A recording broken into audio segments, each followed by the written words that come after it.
The clock is ticking down on the MLB trade deadline in 2026. We'll talk about where things stand with the Guardians. We'll tell you what an A deadline looks like and what the Guardians' plan B and C needs to be.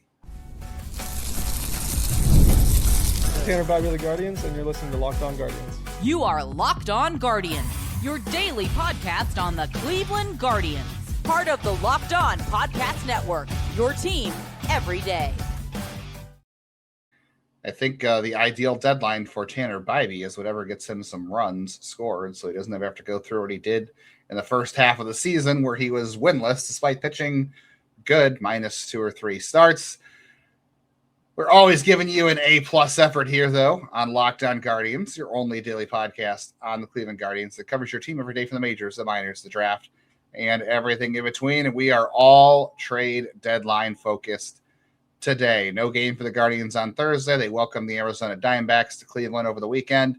And on Monday at 6 o'clock, pencils go down, the buzzer goes off, and hopefully the Guardians have a few new pieces on their team. We'll talk about what the plans are for the Guardians, what we think plan B and C should look like, what an A deadline would look like for them, and we'll set the market on what is out there. Today's show brought to you by Kalshi for a limited time. Download the Kalshi app. Use code Locked On to get up to $500 in bonus credits when you trade 25. That is Jeff Ellis on the other side of the camera and the mic. Been the host of the show for 8 years. I'm Justin Lada. Been here for 4. We've both been covering the Guardian system for 19 seasons, including the draft and prospects.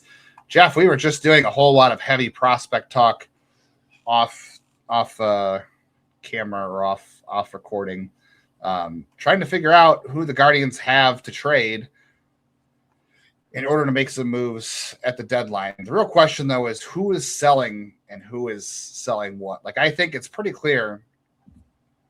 I was mad last week. I was upset after the Guardians struggled after the Minnesota Twins series. And I said, I don't know. Can anything really help this team? They shouldn't be buyers. They should just stand pat and go to the corner and think about what they've done. But you know what? The rotation's really good. The AL is really weak. You should go and add pieces and see what happens at the deadline. I'm not saying mortgage the future for something stupid, but I think there are pieces you can add to this roster to make the team a little more complete and give yourselves a chance to compete in the playoffs with that rotation. So the question is, if the Guardians are buying, who on earth is selling? Because like the Baltimore Orioles, I don't know. We want them to sell, Jeff, but they're 2.5 out of the wild card race. They're not far behind the Guardians. Yeah, no, I would say it's like Baltimore would be fun if they sold. The Marlins are fun if they sell.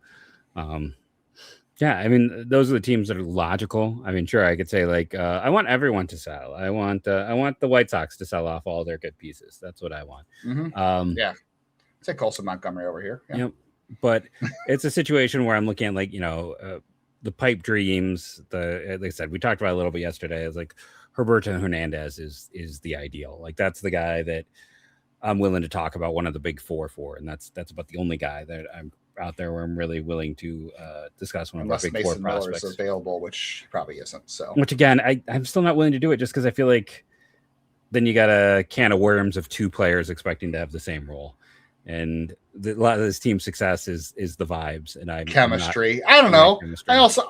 I would also trust the reason they're willing to trade him is because they traded for Mason Miller and wanted to try him out as a starter. And he said, "No, I'm a closer." I know. So it's like he's already said no. I also think Cade Smith is a quality individual, and he'll say whatever helps the team. Cade Smith has never had a chance to get paid. He's really going to lose his one. He got the minimum bonus because he was a 2020 draft kid.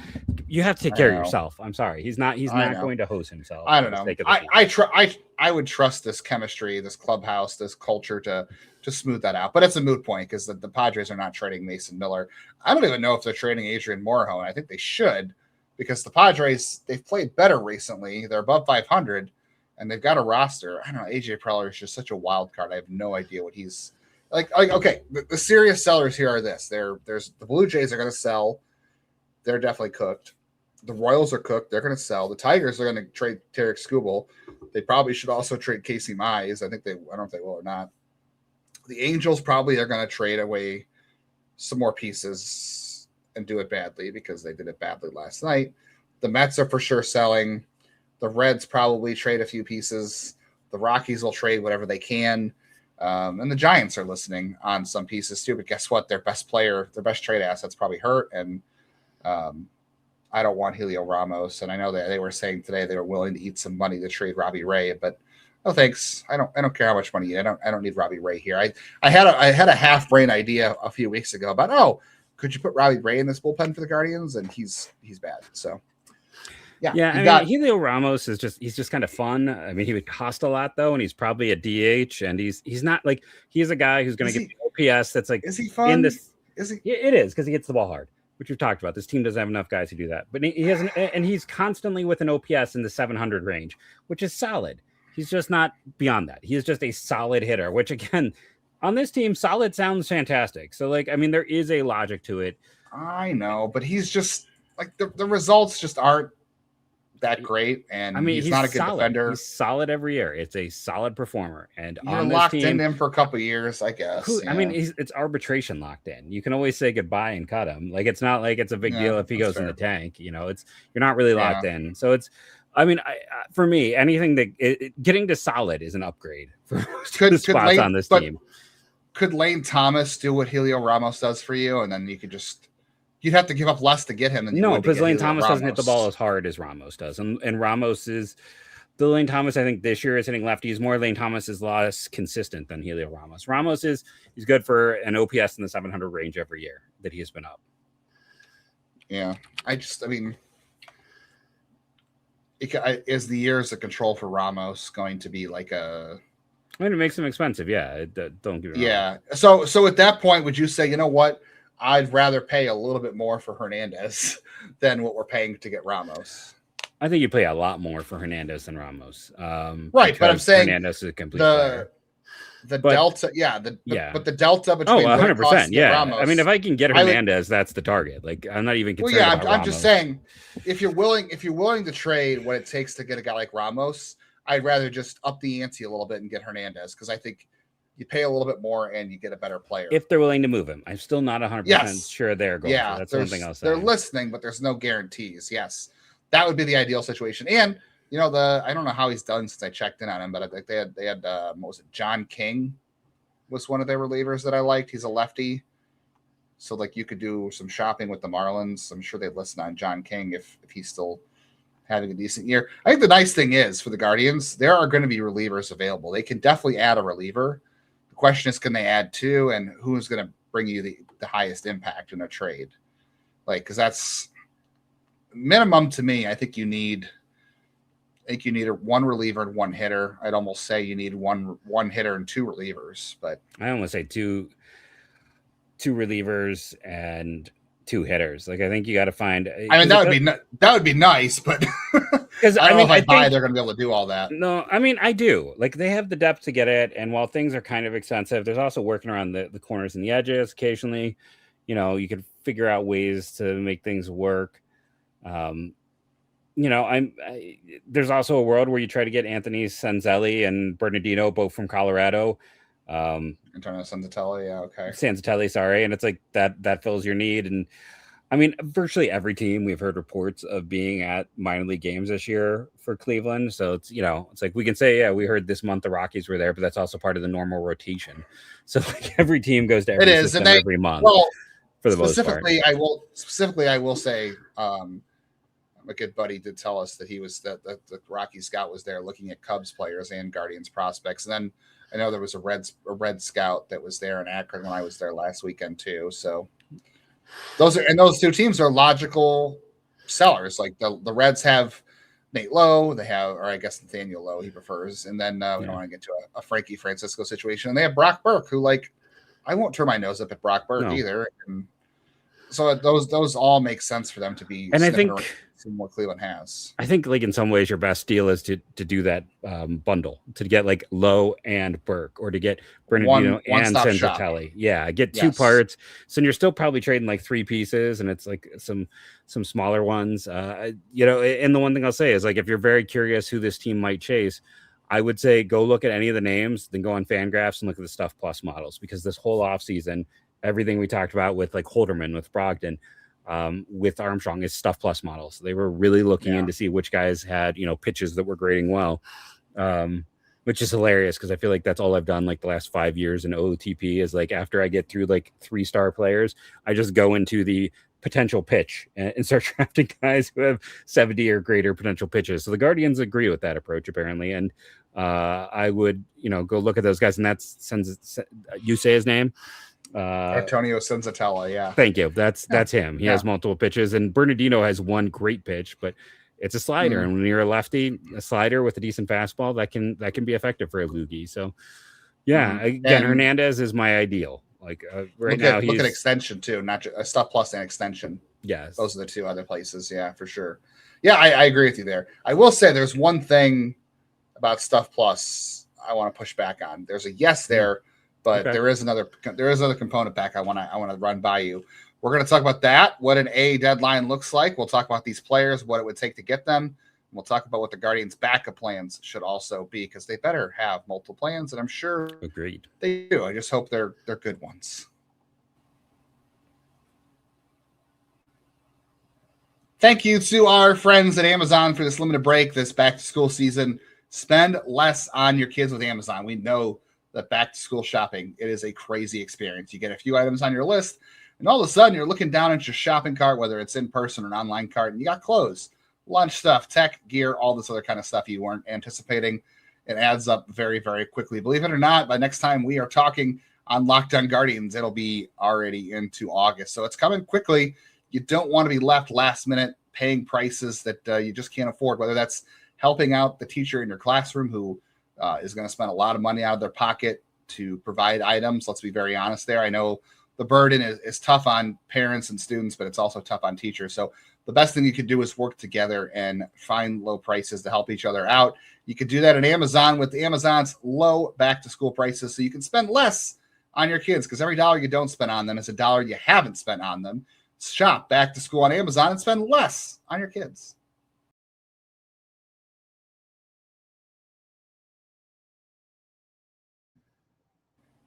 Thank you, as always, for making Locked On Guardians your first listen today and every day whereas you get podcasts. We appreciate that you hang out with us every single day and talk Guardians with us, even when there's no game, even when they're frustrating.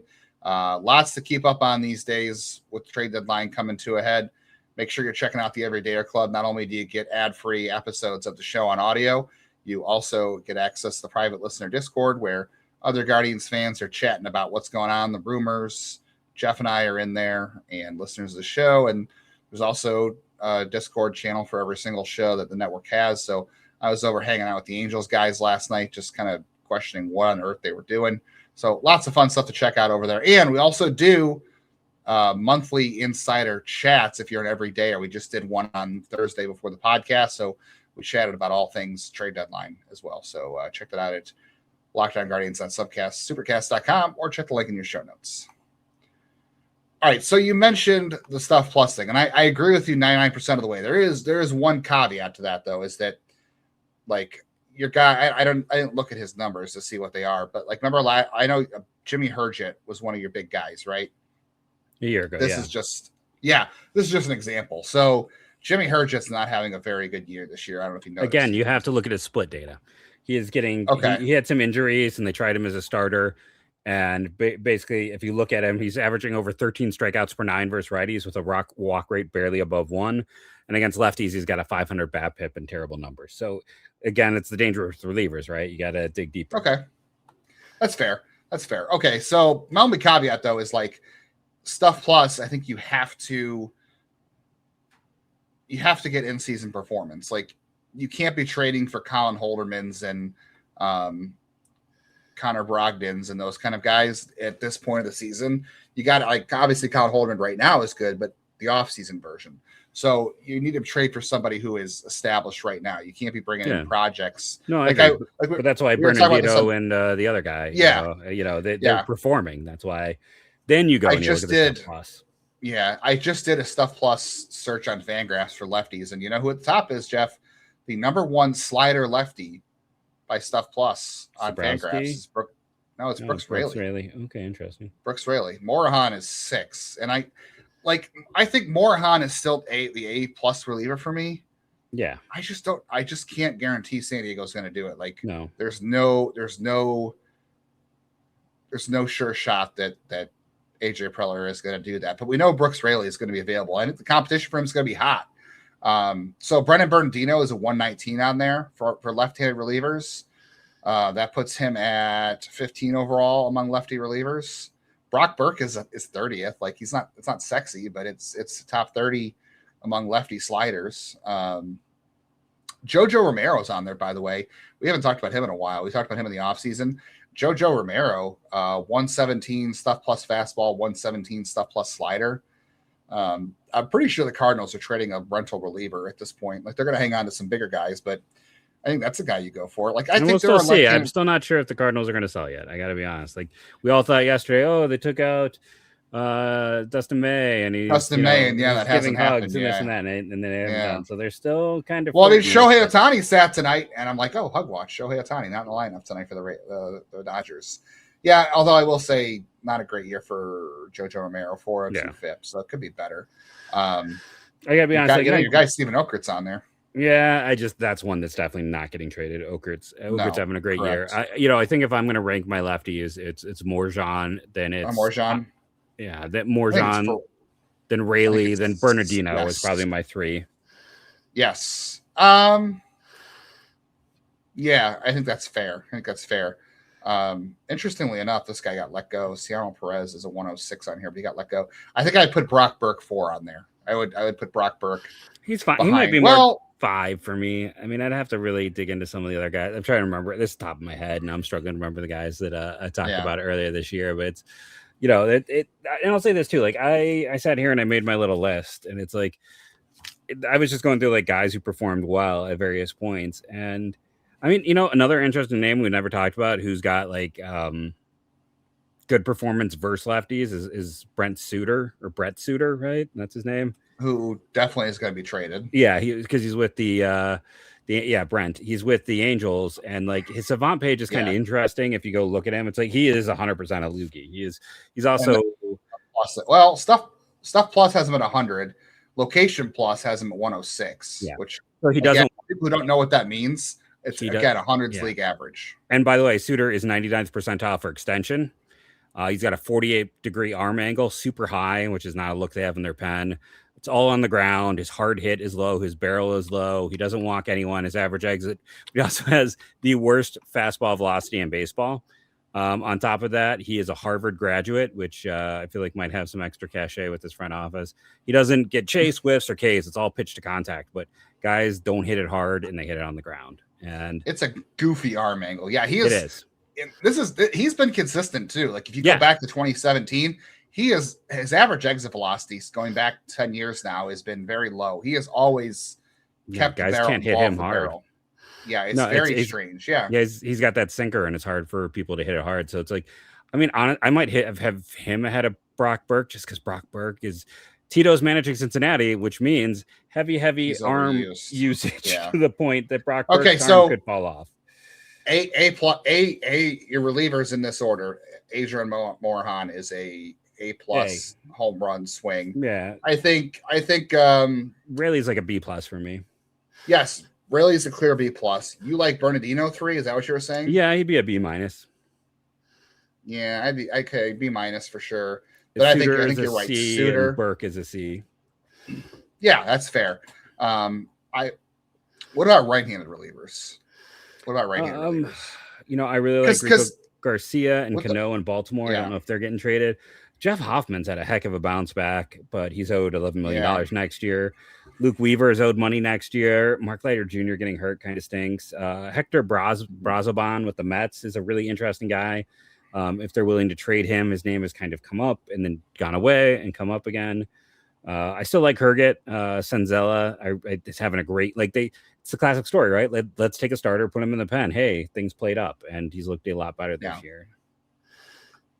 Yeah, I think Senzatella for sure. If the Orioles do listen on any of the relievers, Cano and Garcia are both very interesting. You're going to pay a heavy price for both because they've got multiple control. Yeah, I know we were talking off air about Cano.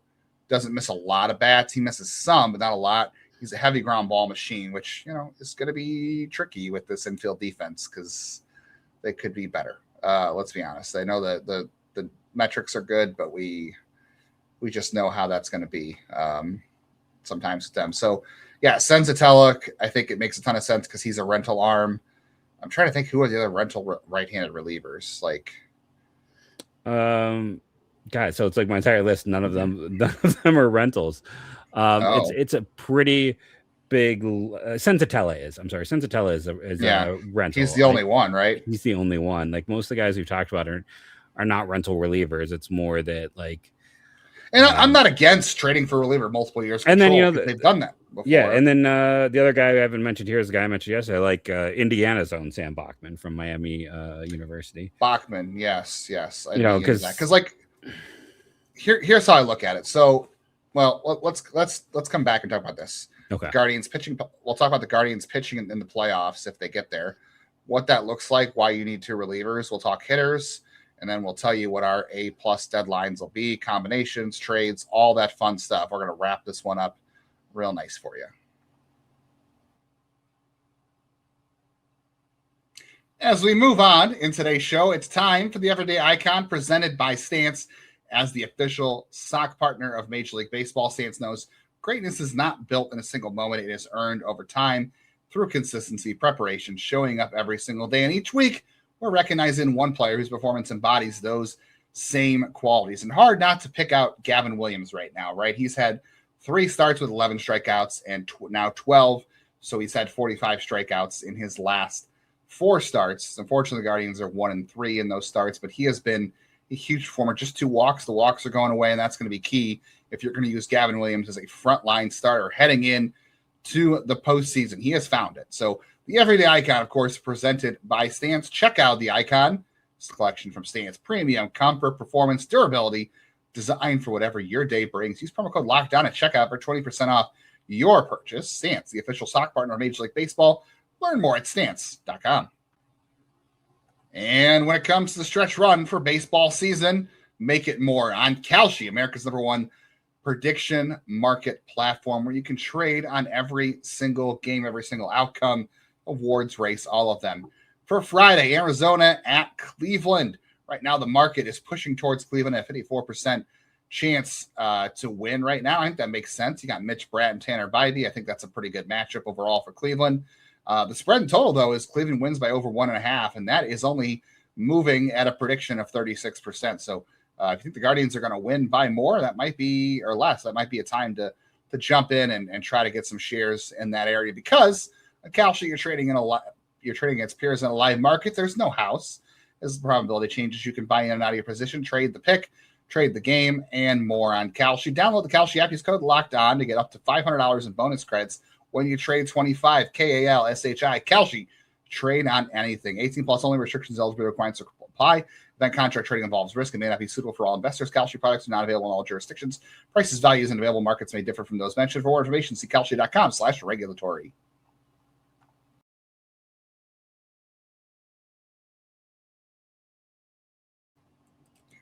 As the trade deadline ticks down, make sure you're keeping up to date with all Guardians news. Make sure you're subscribing on YouTube, hitting the bell so you get notified of reaction videos to trades, rumors, game reactions, live episodes, and auto download on your favorite audio platforms because we're going to have it all covered for you as everything comes together.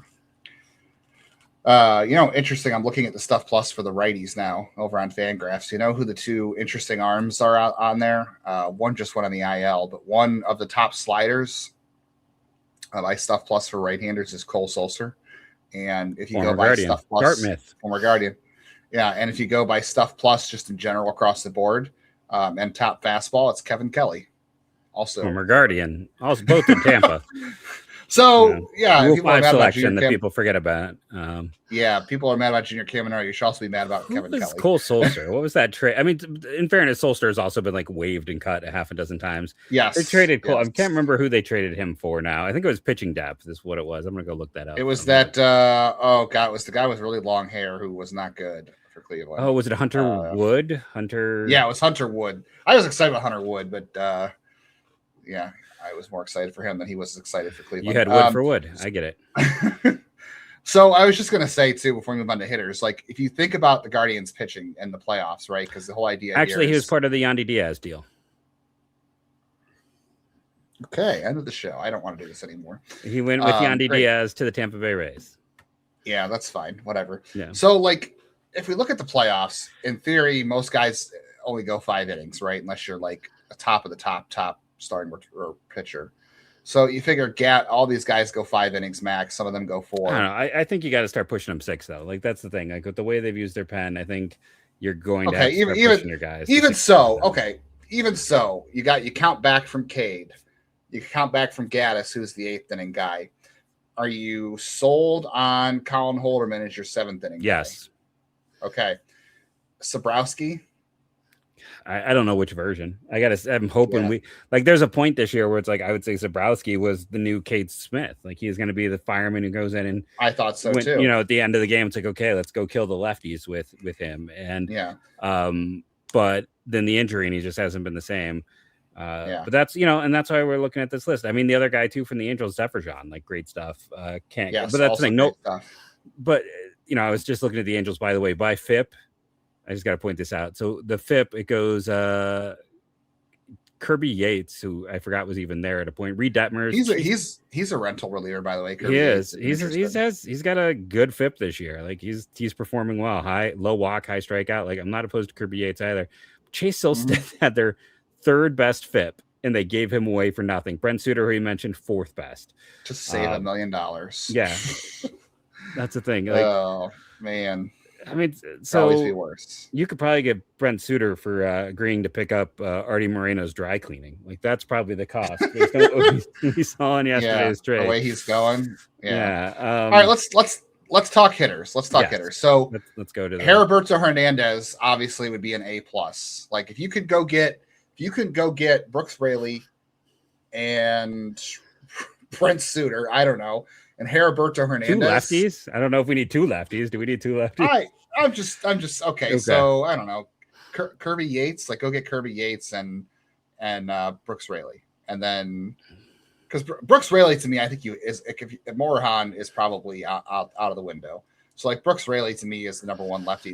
I just think so many people are going to be chasing him. I think he's going to be a lot more expensive than we anticipate. I agree. When that deal goes, I think we are going to be shocked how much he nets because I agree. Everyone needs a lefty.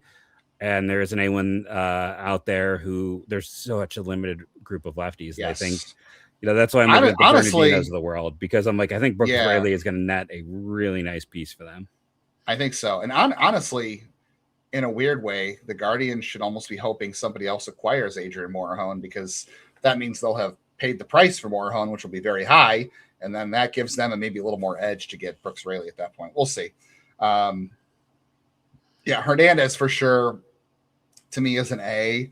I'm going to say Taylor Ward is probably a B. That's fair. Because where'd the power go? Yeah, well, you talked about he's not barreling, and he's also not a great defender, which is not a great fit here. And then the other one is I think a C is Lane Thomas, right? Lane Thomas, pretty clear C.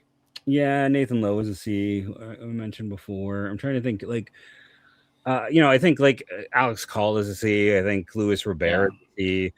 I think Dalton Varsho is a C. A lot of people have asked about George Springer. So George Springer has 10-5 rights, and he's got a young family, so he probably says no on coming to Cleveland first. It's also really expensive. He's really expensive, and he's low average. Last year was a dead cat bounce year.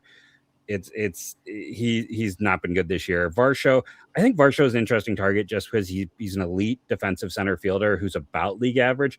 And if you look at his data throughout his career, he has been much better on the road than at home. And Toronto's a pitcher's park, so it's like maybe he performs a little bit better. There also is some pop in that bat. He's not having a great year offensively, but he historically has had some home runs. He's like just below a 700 OPS, which I'll take. Let's see. His OPS is 691. So it's like, again, I'm just looking for that Mr. Right Now who can be almost average. I'm looking for a 5. At the end of the year. I don't need a 6 or 7. I just need a 5. So, it's like with his defense, he's probably going to be worth, something like 5 to 6 wins. I just think, and that allows you to the slot Stephen Kwan in left. You'd have elite patrolling outfield. Not that you have a lot of fly ball pitchers, but then it also just, it's probably him and Robert are the only true center fielders on the market. Yeah. So if that's the case, then I would want Varsho, and then I don't know, why not Varsho and Lane Thomas? Because in theory, you can put Lane Thomas in right field and DH to Lauder, and that dumps having to carry Fry and or Hoskins, because you put Lane Thomas out there, who's a good right fielder, not a good center fielder. No, great. Hits lefties. Yeah, you keep DH open. And none of those, well, I don't know. If you don't get Hernandez, you keep Ralphie. Let's put it this way. There's literally, I think, one trade out there, because I'm going to say Mason Miller's not being traded. So Heriberto Hernandez is the only trade I think that makes sense for Cleveland, where you'd be giving up one of the big four, which is Ralphie, Genao, Doughty, and Unicurve. Yeah. I talked off air, since people always are like, oh, tell us what you trade. So my thought of what Hernandez, because there's so much control and he has almost a full year of data between the 2 years of performance, and he hits lefties very well. He's a right-handed bat. He's everything his team needs. Is that you're probably looking at, you're hoping the Marlins trade out of Lopez, who's another guy they're rumored to move, because they have no up-the-middle depth in their system. So then Genao could be their shortstop immediately. He becomes a centerpiece. And then again, they're also looking to trade Liam Hicks, and they've had all the, like, it's Genao and Ingle and another piece, and that's pricey. But again, you're getting a player who's Hernandez fills a long-term need. Yes. For a lot of years.